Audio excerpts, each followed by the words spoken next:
going to make you rush so much.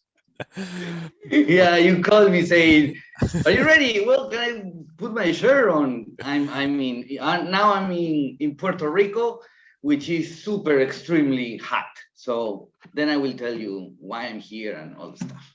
Yes, you How will. are you, But my I tell friend? you, very good. This is, of course, this is the longest topic in the conference, but I'll get to the topic later. What you have to do, Lois, now I've started this new thing that you have to tell us about the conference.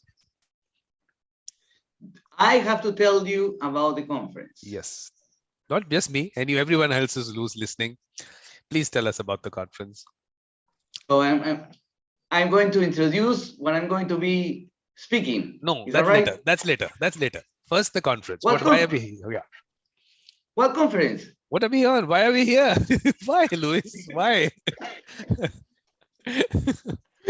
Okay, so can I share my No, PowerPoint? no. First, you have to tell us about the conference. What is this conference? Look, Okay, so okay. Now, well, let me introduce you to this topic, which has to do with in the world we have wealthy countries and countries in development process.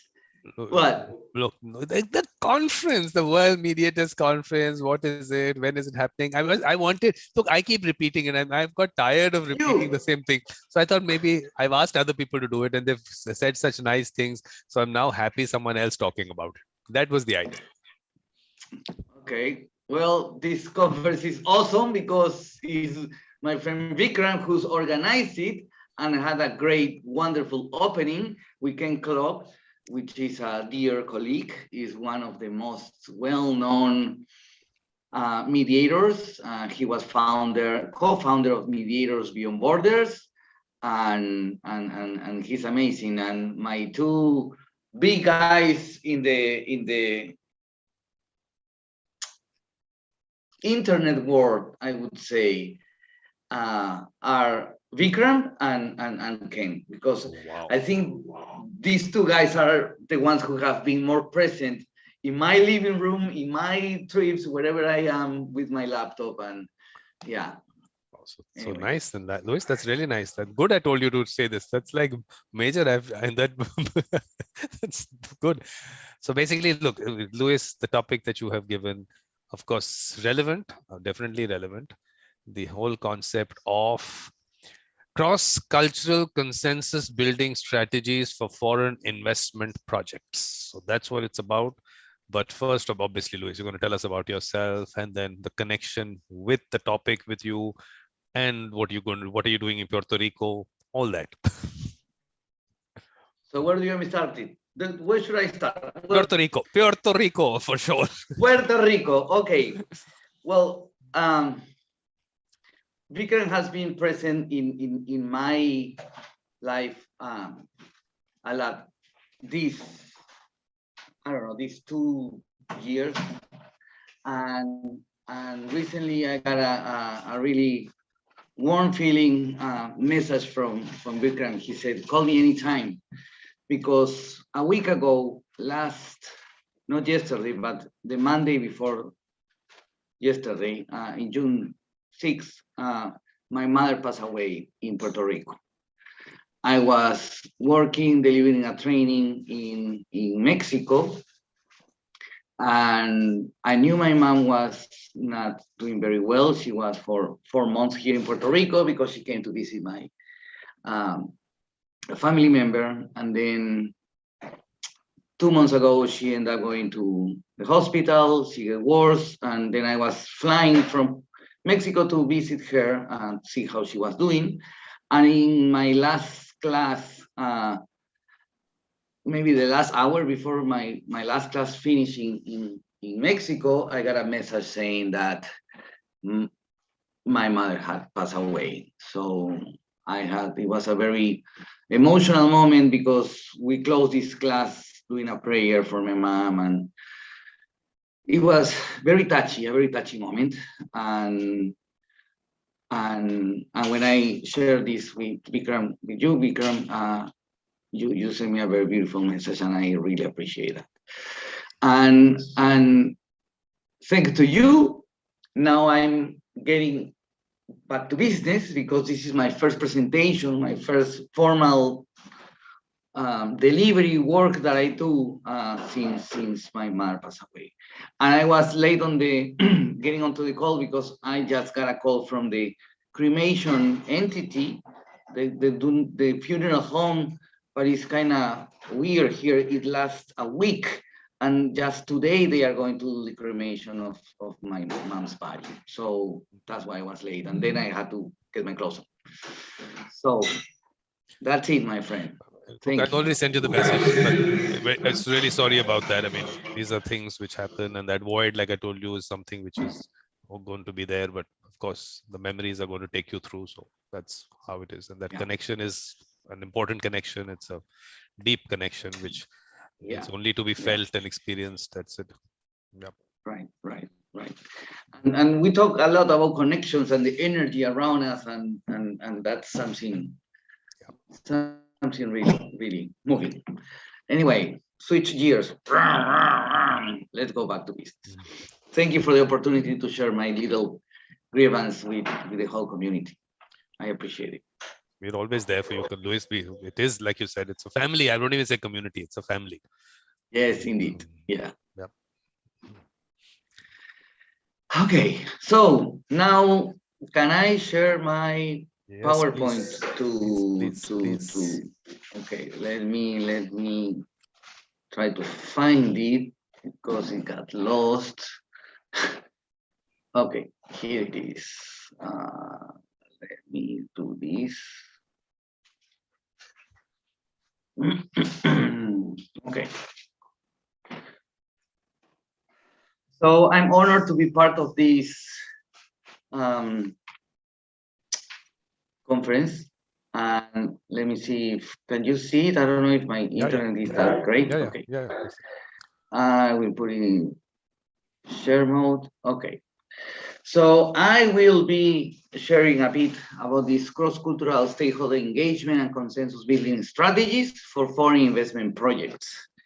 As you know, my name is Luis Ore. I work with individuals, groups, organizations, governments, use negotiation and consensus building strategies to advance their interests, improve business, working relationships, and deal with conflict more effectively.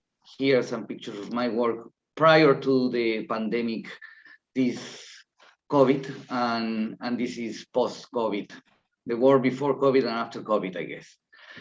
But only thing, Luis, you can't show me these pictures. Whenever I see these pictures, I want that hat, those such beautiful hats that you wear out there. And so, I mean, look, okay, you have to get one of those sometime. Okay, I will manage. And it's interesting because these are not very wealthy people, actually, that are poor living conditions, but the hats that they use are very expensive. And the hats represent the kind of the status of the hierarchical status that they have in their groups, in their societies.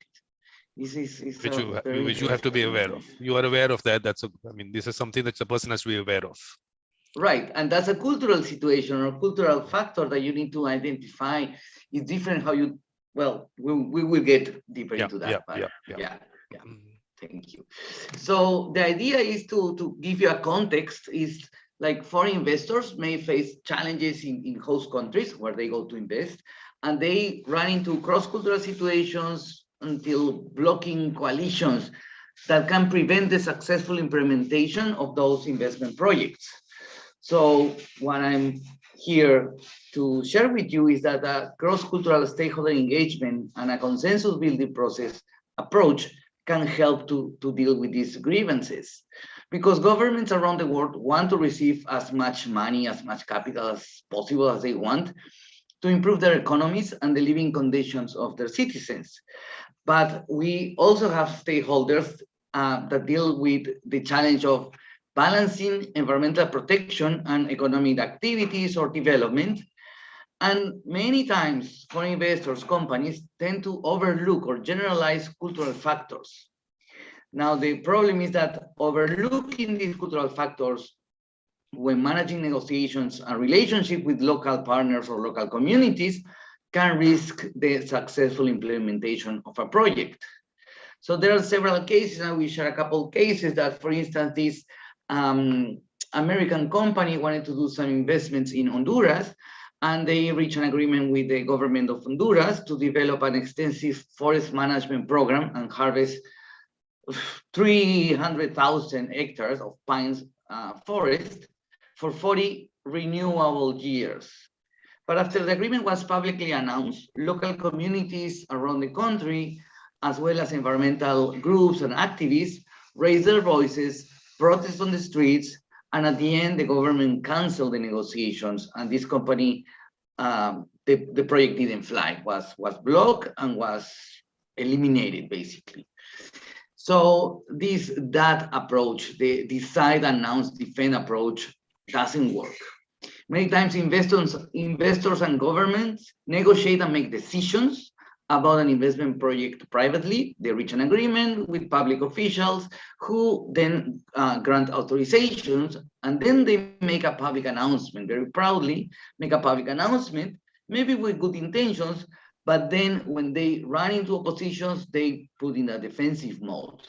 So even if a project can benefit a country economy and its population at large, that approach can cause the formation of blocking coalitions that at the end prevent the successful implementation of investment projects. The way an investment project is introduced to a local community and other stakeholders can impact its future implementation and development. So the announcement of an investment project might bring excitement to local communities because of its potential job opportunities and development, but also can result in a degree of uncertainty. And members of local communities may fear that their lifestyle will be threatened. And this fear can lead to anger and potential social conflicts, which is what we deal in this type of work. So when people feel threatened, they may fight for survival with an either-or mindset, which is what we fight all the time as mediators or negotiators, with this win-or-lose mindset, and the conflict can escalate. So cultural dimension can explain how local communities may respond when feeling threatened. For more individualistic societies that focus on individuals more than groups, tend to fit with a universalistic approach to the application of law. So in these mostly more developed societies, believe or grown in economic wealthy societies, people believe that the rule of law is applicable to all as equals, and believe that people with fear or anger will go to the court system to protect their rights, because that's the way that should be done based on this mindset or cultural situation or factor. Well, more collectivistic societies, more societies that are define their identity by the groups, tend to fit with a more particularistic approach to the application of law. And they believe that the rule of law is applicable to particular individuals differently, and that some people have more benefits than others based on predetermined conditions. So many times, if you have more money, you will win the case more likely, or you can get away with whatever you think you can. So in these societies, with this cultural way of thinking or addressing or assessing the world, they tend to distrust the court system and the legal system. So when facing uncertainties, fear or anger, they tend to apply power-based approaches and participate in rallies and protests to get political attention, because they expect that the government will protect their interests, their needs, their concerns, their aspirations. Another case was interesting with another American company in Costa Rica, when the company found the proper location to construct or to build a facility. Environmental group launched a media and legal campaign to prevent the construction of this facility due to their concerns for the potential damage to the environment. Then a new government in Costa Rica came to power, And facing this situation, they appointed a commission to analyze the investment project and render a decision. So what they were going to do with this project. The Commission encouraged stakeholders to provide feedback and request written submissions of recommendations, suggestions. And at the end, the Commission made a decision, rendered a report, and approved the project, but requested the relocation of the facility. And this may not be a happy decision for the company, but this a joint committee with government representatives and stakeholders continue negotiating on how to the best way to proceed. So if we talk about foreign investment, strategic processes and trust, situational and cultural considerations, I can say that government can design, as some do, design processes to take care of the needs and concerns of all stakeholders and engage them well when considering an investment project. But there's no reason why a private foreign investment company cannot design a process to better face multi-party negotiations in a host country. So a foreign investor can decide to engage multiple stakeholders in a consensus building process to make a decision whether or not to invest and how to invest and how to do it best. So for instance, Latin Americans are a very uncertainty avoidance culture and do not easily accept change nor tolerate risk. So resistance to a project can be due to situational factors and also prior experiences that can affect people's perceptions. Maybe we talk about governments, either left or right wing, democratic governments, dictatorships, but local communities may perceive that foreign investors only come to take the wealth of their lands or damage their land with their economic activities and leaving them worse off. So distrust of a local community in local communities in foreign investors might be a common belief, a cultural tendency of uncertainty avoidance, or the result of a situational factor. So all these can prevent the successful implementation of an investment project. So the key, I think, is to inspire trust. One must shape expectations as we do when we start a mediation process. So foreign investors can have a chance to shape the local community's expectations and perceptions by engaging the communities in direct, open, and honest dialogue to address these trust issues with a stakeholder approach with mutual gains, which I think is what works best. So foreign investors should open dialogue to have members of local communities voices their views or of risks and grievances and find ways to satisfy their concerns and aspirations. So open dialogue is key, and listening to the concerns, grievances, perceptions of risk of people is key to then engage and intelligently, I would say, to address those concerns and aspirations. So a strategic approach that might work for foreign investors to do the implementation of the project can go this way and manage reputations up front, build trust and manage connections, and that goes along with identifying trustworthy leaders to share the interest of this company to do this investment project, learn about the interests of local communities, have sincere curiosity, know the circles of influence and all the social, political conditions on the ground.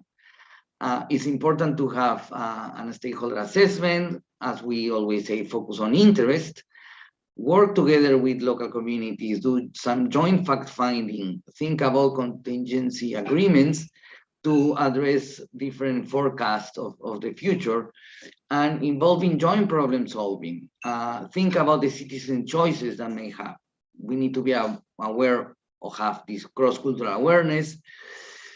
Think about the potential alternatives that the people may have if we don't reach agreements. And we need to actively engage not only with the legal or legitimate representatives of communities or the constituents. We also need to connect with the constituents and share what what's going on with this dialogue process with the representatives. And it's important to foresee obstacles that the project's implementation may face and design dispute resolution mechanisms. So as a colleague says, we need to think about predictable surprises. So we will always have the tension between establishing foreign investment projects in developing countries and the impact of the environment in local communities. But foreign investors and local communities can work together to reach mutually beneficial agreements that take into consideration the needs, the concerns, the hopes, the aspirations that are important for each stakeholder. Even if there are huge cultural differences among the potential negotiating parties, there is always a chance to bridge this gap. We just need to be sincerely curious to learn about and from each other. So concluding, getting to the end of my presentation, I have to say that paying attention to cultural issues, respecting differences, learning about the local community, honoring local culture, appreciating others' identity, acknowledging emotions, and framing a foreign investment project as a mutually beneficial opportunity, and engaging stakeholders in decision-making processes will build the trust required to have a positive working relationship between and among foreign investors and local communities.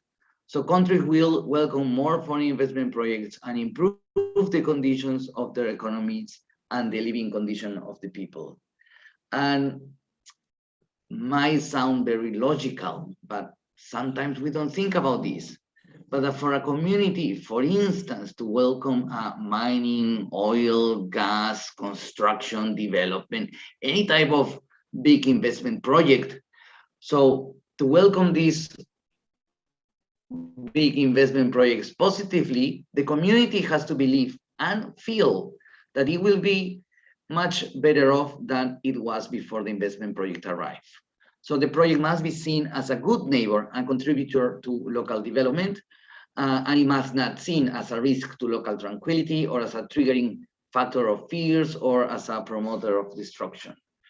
And a key that I have learned through all this time working on these issues is that first we need to address the fears, the concerns, the worries of the people, and then we can talk about the value. Sometimes a company come and start talking about all the benefits that the community is going to get. But if the community has fears or concerns, they will not get or understand or even listen to those benefits that people may think. Well, we have, as many know, we have procedures that we can use. We have this joint fact finding. We have this consensus building process that a mediator can facilitate. But at the end, which is important is our mindset, our way of thinking, our way to engage. As Peter Drucker used to say, culture is strategy for breakfast. And this in my world means that it's useless to have the right tools and processes or strategies if we have the wrong paradigm or the wrong culture. So let's think of mutual gains and better engagement processes to do better. And that's it. I want to thank you, Vikram, for this opportunity. If anyone wants to know more about this or talk more or debrief or whatever, you can reach me. That's my phone, my email, or contact Vikram. Vikram know where I am always. That's it, my friend. But Luis, with those two slides that you skipped on the joint fact finding and all that, you want to elaborate on that, or you don't want to get into that? Because there was... No, I don't really go into detail because that would be too long. That's another long time for a deeper conversation. And I think you will like this better, have a conversation. But if I can tell you about joint fact finding is just how we get together to identify what information we have, what information we don't have, what information we need to make decisions, and then we need to get agreement. So how to define what questions we need to ask, who are going to be the experts or the experts who can help us to identify that information. But it's a fact-finding process, more collaboratively, more collaborative, the ones that for instance, the attorneys get their own experts and they fight in a court system, in the courthouse. So it's better if we get together and we define what information we have, what we don't have, and how we can get or produce information that is credible and trustworthy for all the parties involved. So, Luis, I think how we are going to go about it right now is that one is from the foreign investors' point of view, at what stage, what kind of engagement should they do? What they should be considering. Same thing from the government's point of view. What are the stages? At what stage are they going to do that? And then obviously from the community perspective. So maybe we want to, right, so that we have we're putting the right steps in place right from the beginning.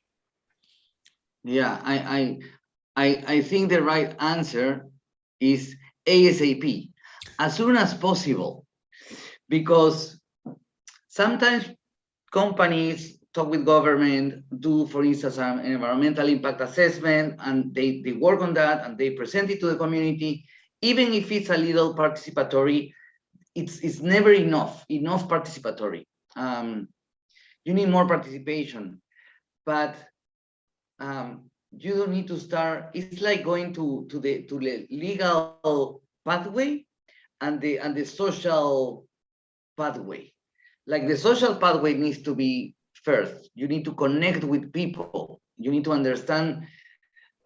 So if people learn about, oh, there's a big project coming, so people can imagine a monster like I don't know, like Godzilla coming to your town, right? And it's like, instead of getting bad news from somebody else or like a rumor, well, what if people that knows best these projects come connect with people and explain, hey, we would like to do something like this. What do you think? Oh, we're afraid of this. Okay, let's address these concerns. And even when you develop the project, you can take into consideration of the concerns of worries of the community, because you may want to do well, we're going to do this huge tunnel to go to use to the water will go through this tunnel, and they have everything ready, and people may say, dude, that's a cemetery in my yard, in my backyard, right? All my ancestors and the holy spirits are in that area. So sometimes it's important to know that we all don't know everything, meaning the community may know something that the company doesn't know, and the company may know something that the community doesn't know. So we need to create knowledge together, and then deal with those problems. But does the government know anything? No, I tell you, instead of that ASAP, in terms of that, when should they engage? I think what you really want to say is that it's never too early to engage. Correct. Yes. Yes. Early engagement is the key engagement. Yes.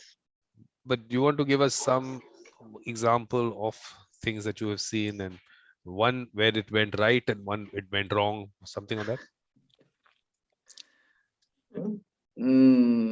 I'm afraid that I cannot disclose those good things, but I think I share with you a case that went well. It's this case that I work in Ecuador that is called the Warinsa Project, and I can share with you. You can share it. This Warinsa project is a mining project, and it's exploration mining project that a Canadian mining company wanted to do or work in the jungle region of Ecuador, in which, well, they have a conflict for 11 years. So I was called in to understand the concerns of this local community.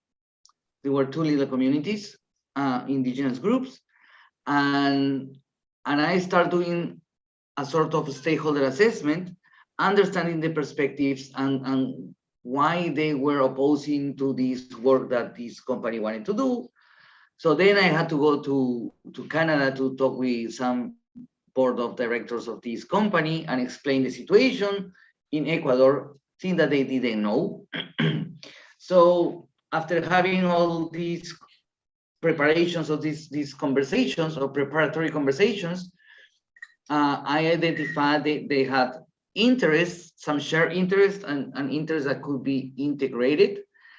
And at the end, well, by November 2018, the company gave back a huge piece of land that they purchased it from the community, but they gave it back with no requirements, like free will, I'm giving you back this land. And then that kind of healed the relationship with the community. And then 3-4 months later, they reached an agreement to do joint exploration, meaning they were going to do a study of the undersurface or what's under the ground. They wanted to identify the potential economic and minerals of under the ground. So they had a long, kind of 1 year long process to reach an agreement. But this good ending was after a long conflict for 11 years. So I was calling to have this dialogue and start building from that worst, awful situation, a new relationship to start to do this investment. So if you were looking back into that, and supposing you were called in 11 years earlier, how would you have, I mean, what would you have changed there? What was what did you feel went wrong in that? I think that the way how the conflict started because somebody supposedly represented the company purchased a huge piece of land. But that negotiation process, I think, was done with that approach between the community and just the company, because it came, talk with some few individuals and purchase it, and then nobody knew that this land was being sold. So I guess there was no cultural sensitivity or cultural awareness that these kind of decisions are made in an assembly where the whole community is getting together and decide what to do with the land. But they try to do this business with just individuals. So I think cultural awareness or sincere curiosity had help in this case. Because I'm looking at it from the perspective of foreign investor, because the elements in a community, let's call them dishonest for a moment, the dishonest elements in a community which would give a certain picture to the foreign investor, and obviously the foreign investor will have to believe what they are being told. And on the other end, actually, like you said, the community is a different entity altogether, which has to be taken into account. So those are aspects which I think, how do we get that going? How do we, or is it something that a foreign investor just should understand, that you have to engage with the community? Is that what you're saying? Yeah, you have to engage to the community. But it's not easy as like jump off an helicopter and show up in the community, say, hey, here I am, I'm coming with this company, I want to do business with you. So you need to do some homework previously, to identify who are the influential or the trustworthy leaders. Maybe you have a group of elders. I don't know, maybe you have, some people are more influential, or the wise guy in the community, right? Or maybe in this community, everybody listen to them, what the committee of mothers say. So something, so. Yeah, because it's a very complex thing. It's a very complex aspect, and these are obviously every region will have a different thing. I'm sure it's not even a country aspect of it. Region will have that. So, Right. So what lessons are you giving to the investors? Any tips is you giving, or they're just saying, call me in. Whenever there's a project, just call me in. I'll manage. You don't have to worry about it. My friend, that was the presentation about. I said manage reputations up front, build trust, manage connections with local communities, do stakeholder assessment, focus on interest, do joint fact finding, do joint problem solving. It's like we need to do it together. It's not, oh, I'm big company, I'm coming to this little town, I will give you this X, Y, and Z. This is your little hospital, your little school, and you should receive me with my open arms and welcome this investment. Well, sometimes people want to be appreciated, respected. They have this sense of autonomy. I don't want people impose things over me. It's like uh, somebody said something, just a little bit of respect, right? But that's it. It's just been having emotional intelligence. I think that everything started with the capacity to connect with the other one. So Well, maybe I'm thinking just that. be curious. I'm just thinking maybe things work on the other way around. I think what should be done is there should be people like you who are first, they're out there with the communities, and then from there the actual whatever project can come out from that community, sitting with the community, and then it goes upwards, and then those things get announced, and then foreign investors come in. So the actual, from the community perspective, it is like their project. So first the whole concept of selling the concept of the project to them, and before anything happens, maybe the identification, okay, this region this can work, this region this can work. So that one whole layer which takes, like you said, sometimes that becomes an issue, because then you have already done certain things, taken certain steps, they feel alienated, they don't feel part of the whole thing.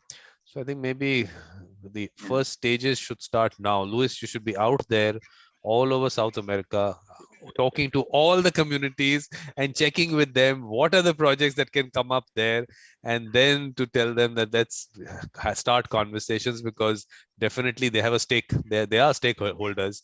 So okay, let's start conversations on this, let's put it out, and then maybe that's one area that maybe hasn't been looked at from that side. Maybe that you've always looked at it from the perspective that either the company gets me in or the government gets me in, and then I'm going to be out there. What about the community gets you in first? Well, in this case, the case in Ecuador, the community is the one who got me in. No, at what stage? At what stage? That was already, the project was already announced.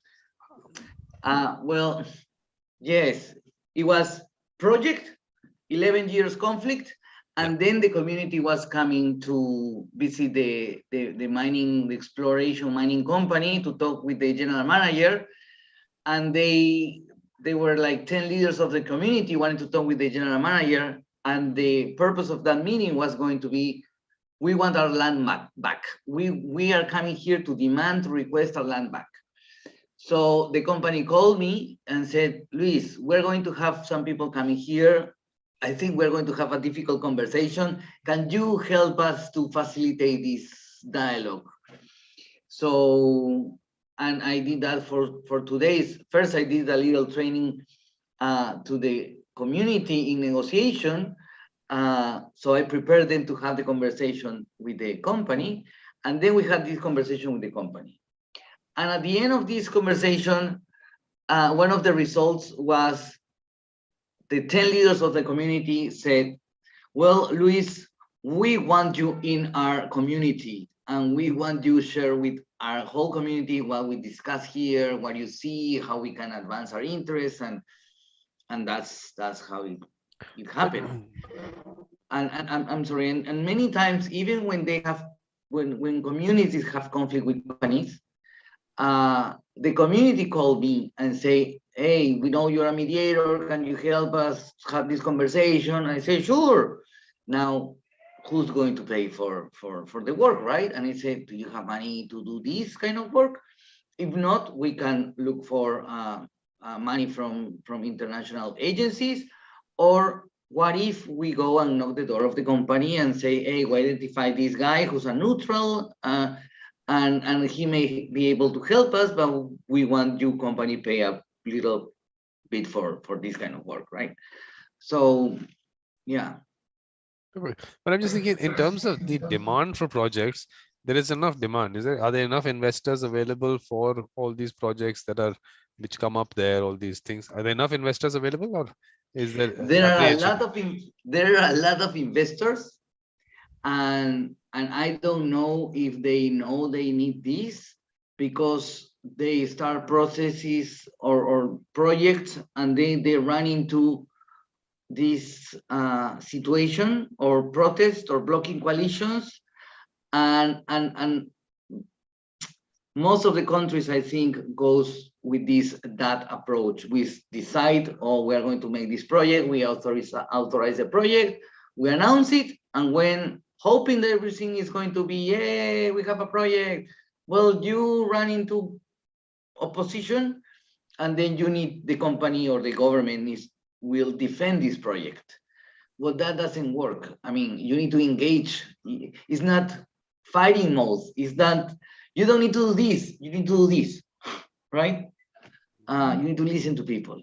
No, but I'm also thinking from the government perspective, that if we announce a project and people understand it and it just goes off properly, then in that case, I mean, maybe it's not good to start the engagement earlier, that you might create certain elements there who are going to benefit from it politically or otherwise, and you might start that whole thing happening at that stage before even the planning has happened. I don't know. That's a balance that you have to tell us. I mean, how does that work? Right.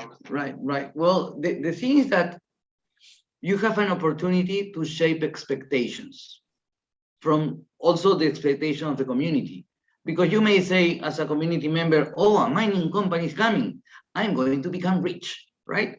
Somebody may think that, or think about creative and maybe not so legal ways to get money from the company.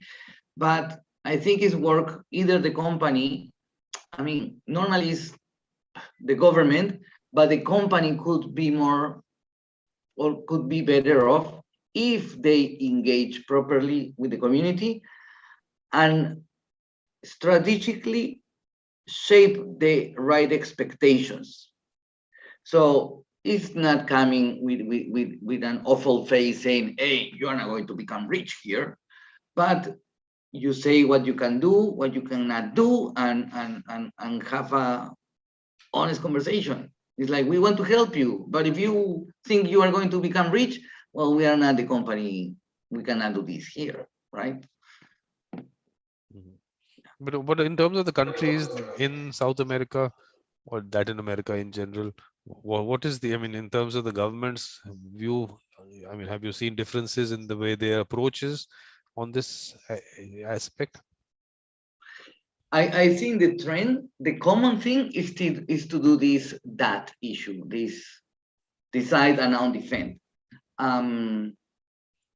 Last year I was having a conversation with the national government to develop the internal system to address this situation.